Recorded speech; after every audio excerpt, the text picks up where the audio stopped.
ای دل چی کنم خدا چنین میخواهد. نعمت همه بر دشمن دین میخواهد.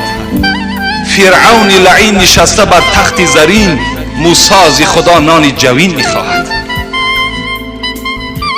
کلان سالی ندارد اعتباری، کلان عقلی بود مقبول باری.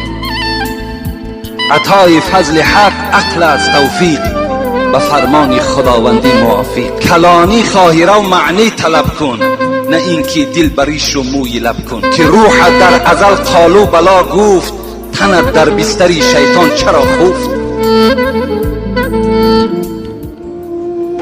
دو شیطان نزد انسان می آمد است در حالت آخری نزع جان ما و شما. چکار می کرده است؟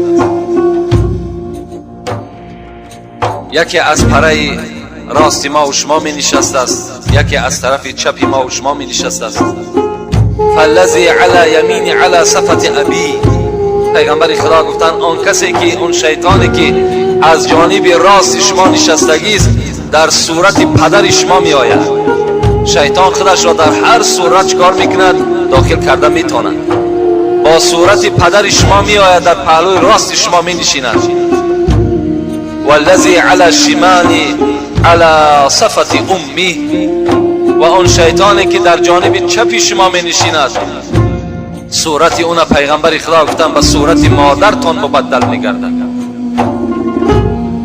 و این پدر چی می گفته است؟ می گفته است یا بنیه، ای فرزند من، این پدر شما نیست، این شیطان است. فرزند من، اینی قد کنت شفیقا محبا. فرزند من، تو میدانی من در دنیا چی زحمت ها برای تو کشیدم، چقدر من تو را دوست می داشتم، تو را از چندین آفت ها و مشکلات ها خلاص کردم.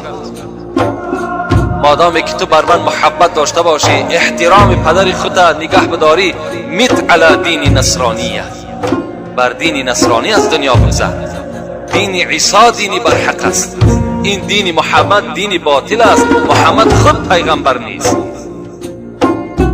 اینا هر کدام ما و شما از زبان این شیطانی که در صورت پدر ما و شماست چکار میکنیم؟ میشنویم.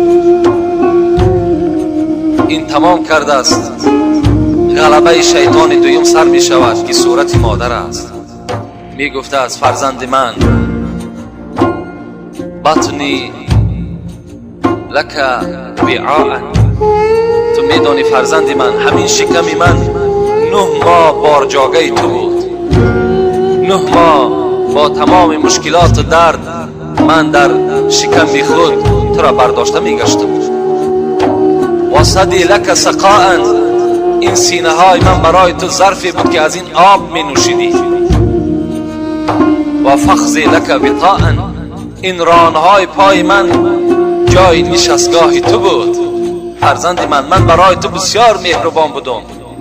میت علی دین الیهودیه فهو خیر الادیان، من برای تو نصیحت میکنم که تو بر دین یهودی از دنیا بگذر، این بهترین دین است.